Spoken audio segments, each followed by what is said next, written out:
actually going to take a while for part 2 of making the veil to come out because I have to put a pearl in every single one of these flowers and the other layer as well. That's why for the time being I'm just going to tell a, I guess, funny story that happened when I bought this dress. So like I mentioned in my previous video, I bought this dress at Goodwill. Typically I don't like donating to Goodwill or shopping at Goodwill because it's not the best company to donate to. They don't treat their workers well. However, I just went in to look. I don't tend to donate, but I will still shop because I'm a strong believer in people not losing their livelihood. And also, I don't want to contribute to fast fashion, and if we don't buy these clothes are most likely going to end up in a landfill. Anyway, so I saw this dress the day before and thought it was really cute and matched the dress I'm going to wear for the courthouse wedding well. However, it was a lighter peach pink as opposed to a pastel pink, and I didn't know how it could match. But literally that night, as I was laying in bed, I realized I could thrift flip it into a pretty cute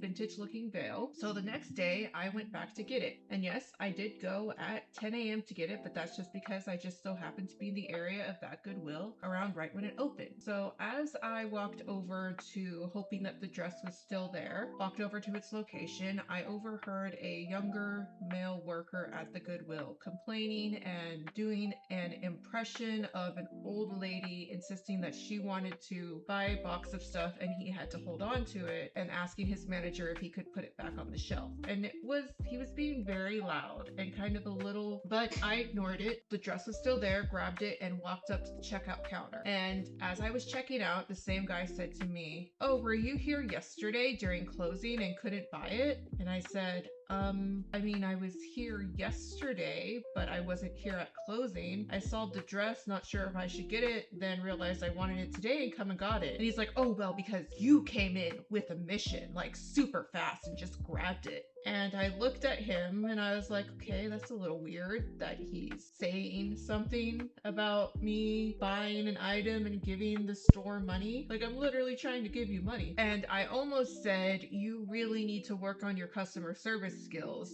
But this all happened in front of his manager, and I remembered how awful Goodwill workers have it, how underpaid and underworked Goodwill workers are, and this kid was like maybe 18 or 19, so I decided to not speak up and just pay for my item and leave. But what would you guys would have done? Would you have said something to this kid or not? Let me know.